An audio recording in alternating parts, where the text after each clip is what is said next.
Welcome, bienvenue mesdames, demoiselles et messieurs à ce nouveau numéro de votre émission Star of Africa. Nous avons l'habitude de nous retrouver chaque samedi pour recevoir des étoiles de la musique congolaise, ces étoiles d'Afrique qui vous font normalement plaisir. Alors comme d'habitude, aujourd'hui encore, cet après-midi, nous avons une étoile à vous proposer aujourd'hui, à vous présenter aujourd'hui. Vous le connaissez très bien parce qu'il vous a fait danser et surtout émerveiller vos cœurs.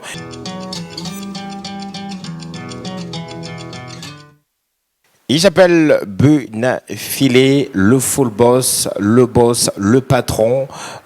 Bunafilé, bonjour, Ndengeni.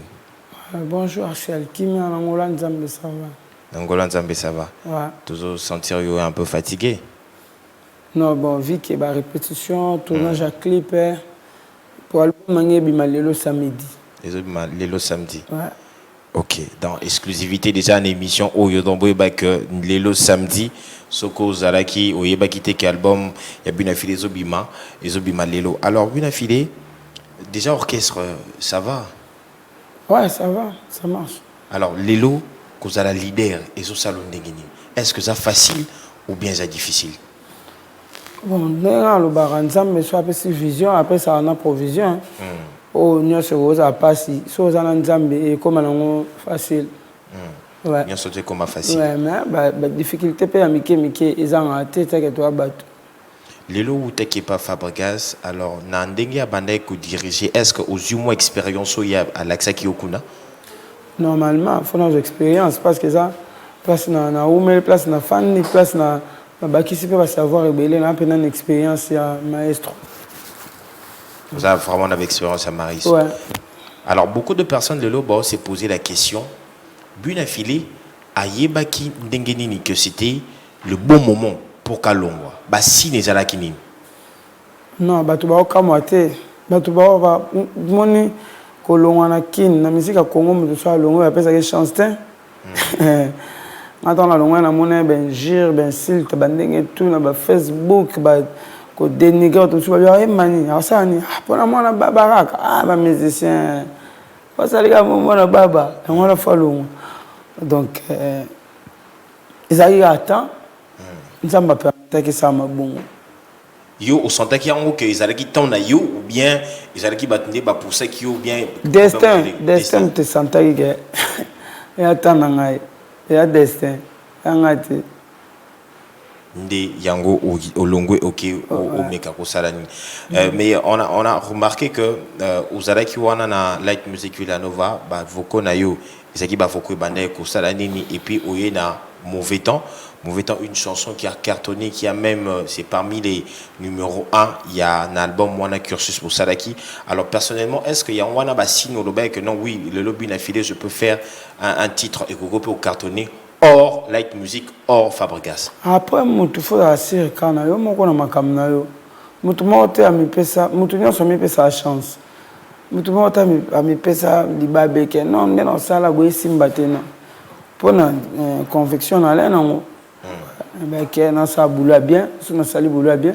Pour de wana tika mamanga na maboka nzambe na sa nzambe que sa volonté soit faite dans ma vie et nzamba sali oya linga ya sa pona nga. Alors, Tomoni Olongwe, on a vu pas mal, il y a scène, on a vu que Nakati, il y a réseaux sociaux, tu étais vraiment actif dans les réseaux sociaux, on a un studio. La première chanson, Oyo, ou dévoila qui, où ils ont extrait, ils ont dit mon soir. Pourquoi titre à Liboso, où il faut bimi ça, mon soir? Ça, c'est un planning, c'est un planning, la monnaie qui fait un bimsano, il y a un peu, et annoncer. Arrivé à l'album.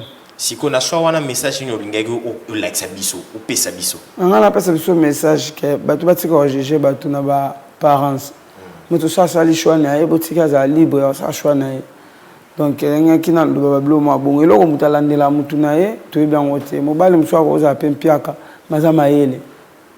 Moi je landela mayele ana. Donc mutu na mutu ana ba le goût et les couleurs ne se discutent pas. Mutu na mutu ana una lobela batu batika batu baza libre ya sala ba choix na bango to sala batu ba choix te Tu sais là, tu vas choisir. Alors thématique on est avec inspiration à Yomoko Bunafile ou bien au contact qui parler moko ou ya komelio tout ça expérience à vie na Yomoko. Bunafile nzamba sala grâce à son banzembo et à son ba na ba voko tout na beta na light music vela nouvelle ya ngai. Mwana baba ngamona komaki album na ngao banzembo nyonso ngamona komengo. Na ata na parole moko te on appelle un franc ou parole moko ba parole ko ba binda ko na ngate.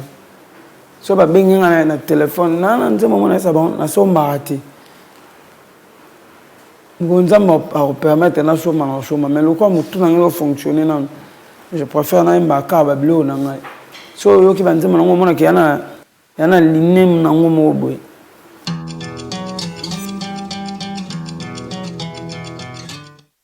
Alors le titre Mauvais temps, extrait de l'album Cursus, produit par Wanted Record. Là c'est le tout premier son de Bunafile Oyo et Kartonaki na Kinshasa, en RDC, partout au monde. Alors Bunafile aujourd'hui, ce qui est au moni Mauvais temps. Et puis les lots au monde Mon Soir. Coup sur coup, de chansons qui se répètent à succès. Secret dans les années. C'est que nous avons un boulot. C'est que nous avons un boulot. Nous avons une ligne ça ma boy. Mais aujourd'hui, tout bétanon du solo et à rumeur, bah te belé bazolo bakeno Bunafile azamuto kisima kasi. Est-ce que yo moi personnellement ils sont yoki bah makambwane komelio na matoi? Non quand trop. Non trop. Et ça la connaît. Non non normal.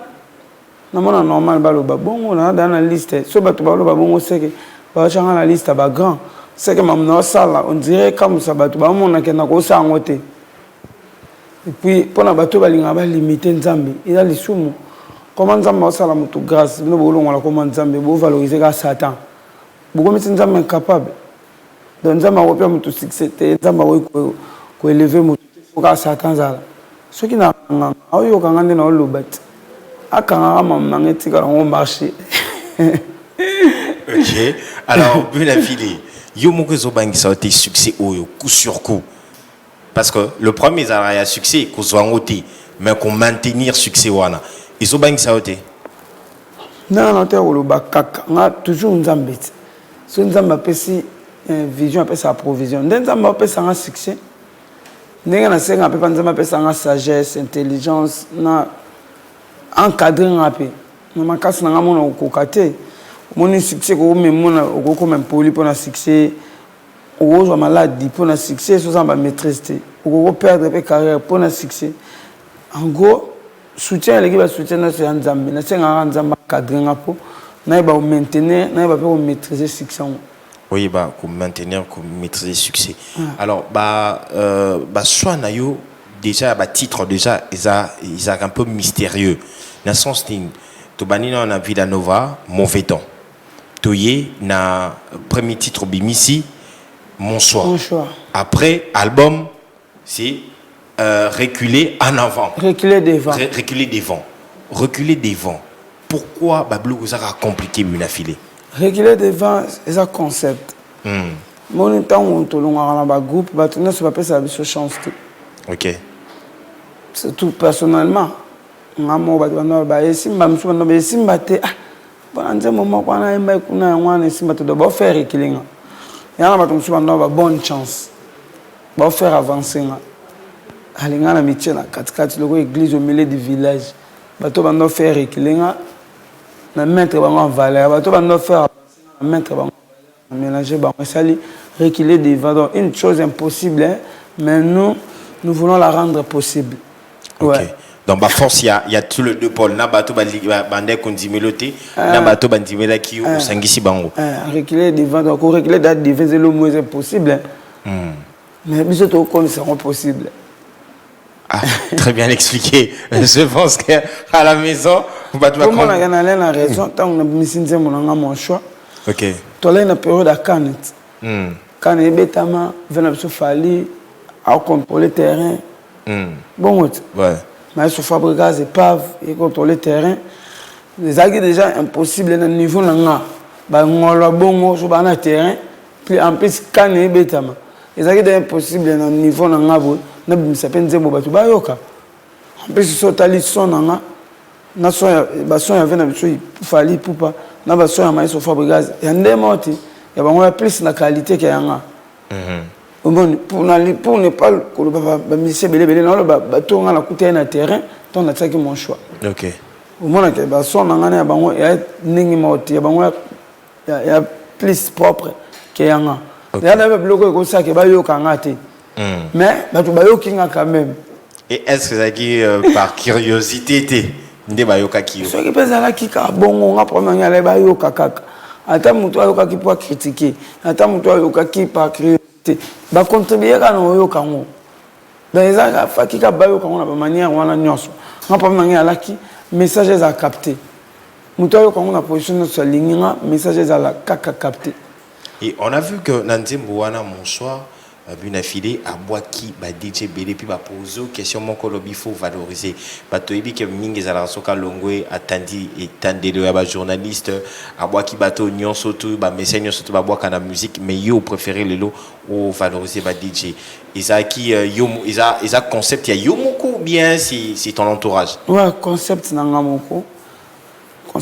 moko na moni ba DJ ba aider biso moi trop moi ba CD za rapena soutenir les alaka mais ba DJ au moins azi la so artiste monsieur le comment faut télécharger mon âme sur ba autant na flash pas le ba élément bloc artiste monsieur pas beta biso ce qui OK côté ya ba mécène no lobi ngaso ko makama pa na ngala ate ngai ozana mécène te so lingi dédicace pas nga faut y a to solo le pese boulot na valeur au pese nga droit na na lingaka nana bate bele ba no na venano so boaki so beti o sepelo fonga ma seka yangeza yangate so pesa boulot na so valeur moni yala ba master so mona baka intel mais na mona été ayoka été pourquoi ko moni batu ba boaka ka to ba yemba ka yo poli ko yemba yo boaka mutu bongo a peu so valeur te ya bana batu musuna kilo ato boaki o mona amona nega libanga no normal tout ça to boaki ama ngada jiba boakanga ngada ko fia boakanga ta pecho ko boaka nga pe gratuit est-ce que tu sais comprendre? OK. Pecho ko boaka nga ba te bele trafic bongo alors nga intele oyokanga pa nani tele oui na yoka mais nga a 500 euros so ngoli na boaka o pesa 500 nga na boaki so exacté que nga pa nani no wana pour ceux qui ont un problème nani no na pas un problème o pesa ye po ya za grand nom o liganga. OK. Donc, on va faire des œuvres. C'est ça. Buna Filé, on sent vraiment que vous avez l'idée. Et Fungoli va m'accompagner. Oh, boire venanyo, c'est pela. Ah, t'es, ah, maman, les alati. Mais voilà, boire master, nanga, on a mon bango. OK. Na routine, na master, nanga, on a un service moko. Mais mutu na mon raté, mutu na habité. Pourquoi maestro boire kaye? Pourquoi faire rigolo la boire kaye? On a besoin de boire. Non, ça, on monte. OK. Alors, bonsoir de Buna Filé. J'espère que et salut Bino au plaisir et belé. Alors Buna Filé. Les lots yebi ba ranson va s'inscrire na musique, va s'inscrire dans la musique congolaise parce que bon c'est là qui battu. Ba fali pour pas pareil, ba maestro pareil. Est-ce que Buna Filé a ko garder cap oyo? Ya ko tindela biso ba chanson où ils ont cartonné où ils ont ça la succès.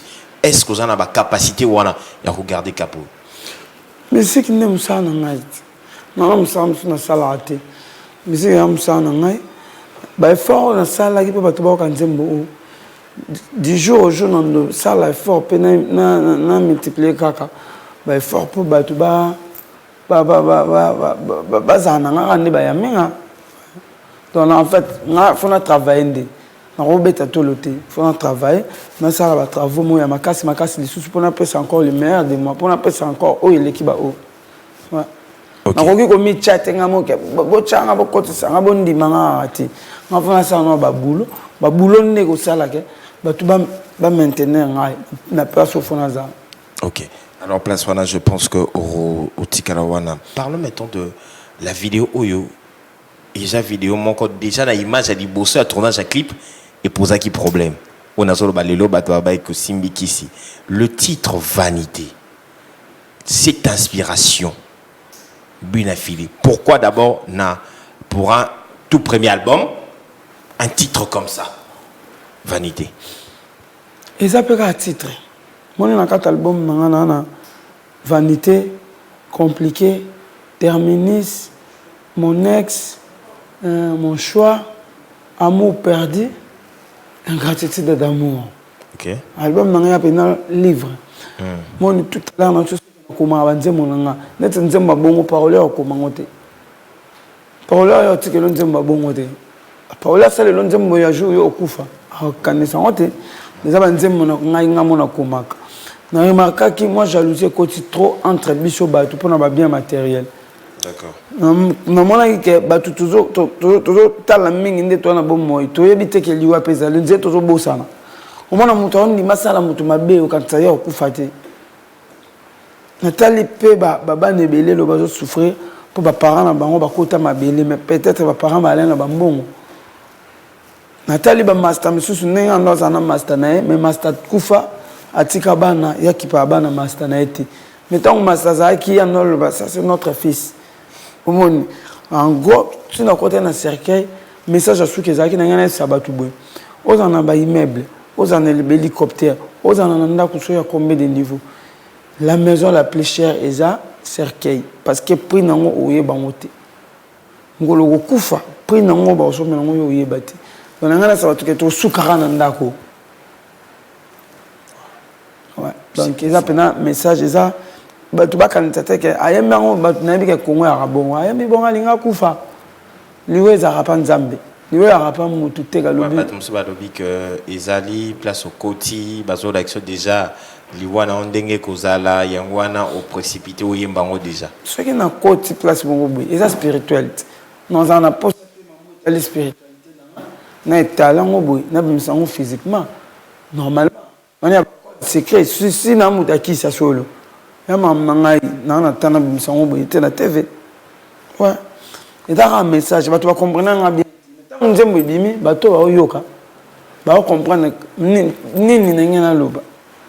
So tali na chaîne YouTube na bina fili mona ba commentaire batu na ba koma banzemba boende to na ngoposa batu ba koma bongo to j'ai lu les commentaires na tangi ba commentaire ba tous ba bien inspiration wana continuer na ba inspiration wana parce que la thématique aux ça faut pas juger faut pas juger un cahier dans sa couverture pas sa couverture donc agnima iteke na niveau na ngaboye na kokoma nzemba bongo. Et est-ce que na ba thématique na yo ndenge na deux chansons yo bimisi aux yeux ba félicitations à ba grand musicien ya RDC. Papa na za kinaye abisinga ba benga nga petit ready. Nga mongo na élève du maître na mipesi comme élève du maître.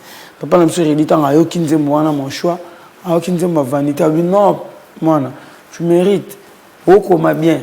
Maman a dit mon net yana balinema mona banze mona ngai. Olo bela trop vie sociale donc babenga ko petit ready. Donc muta féliciter ngai wana et puis na mona ki maestro salela nga vidéo à mon choix postaki féliciter nga na ba master ba. Et puis na ba émission surtout pratiquement maestro Aleki c'était Bunafili. Apparemment ça dit maestro Ninipo à combattre niveau à ko féliciter na ba émission surtout azolika. Non na belo na sali maestro te. Et c'est normal. Histoire va changer. On te met sur maître, on a élève. Mais sur ça papa, musicalement, on c'est normal. Ce qui y a bon ezalaki, qui a musicien longo fa fingaka. To leader puis fa fingaka. Y a bon so ezalaki. Y a bepe ba ndima ngo ezalati. Musicien longo fingité, leader pas fingate. Moi c'est tambola mi balete. Moi c'est na mobile. Donc y a ko finga so eza, y a ko finga pété fo ezala. Alors, nous allons prendre un extrait rapidement de la chanson Vanité, un extrait qui va se retrouver bien sûr dans cet album de Bunafili. Dans la sortie, nous allons découvrir la date, plus précisément, ici, son album sort ce samedi. Lelo, album de Jésus à la disponible pour un bateau, Nyon surtout Baozan a besoin et album.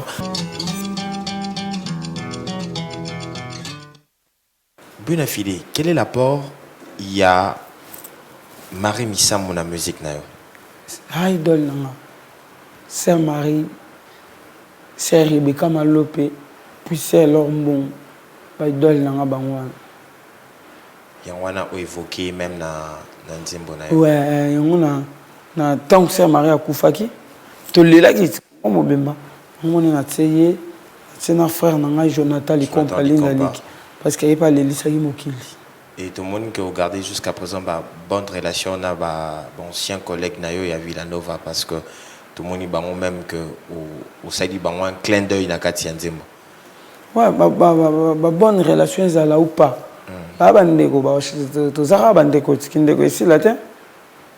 Et après le départ Nayo est traîné par départ rébellé. Est-ce que pour Nayo trouver qu'il y a un opportun pour que monsieur soit un balongwa ou bien un avis par rapport au départ et à parce que Zaki Migler a accueilli, Zanouti a accueilli, tout le monde bébé Bouchoupé a accueilli, Materazzi a accueilli. Et pour Nayo, est-ce que Zaki au moment opportun choisi pour que on peut ballon? Bon, toi Mikolo, si tu as décision au chacun de nous a la raison. Oui, c'est là que allons là. On ça me doutait qu'il fallait pas au long. Ou te fallo long, te fallo long, fallo zala tete. Maintenant dans n'engena monel makamuna oui c'est à long. On a oloba, bonne chance. On a des amis, on est tous les enfants de même papa, Maestro Fabregas. Donc bonne chance kaka. Boulot te boulot msute boulot to ça yango. On pas même dans ça quoi accepter batunyo so bazal. Problème nga yango. Concurrence. Ata to zabiso nyoso. To biso no ndenge mote bamsu ba oleka biso bamsu pe biso to oleka bango mais biso nyonso to zala mutu na mutu alia na coin na ye mutu na mutabeta musique na coin na ye pour ceux qui na mi bon lelo na chake kale bato bazala te ka ngamo ka musicien zala te donc ba master balongwe na yebi ke ba réfléchir bien bonne chance.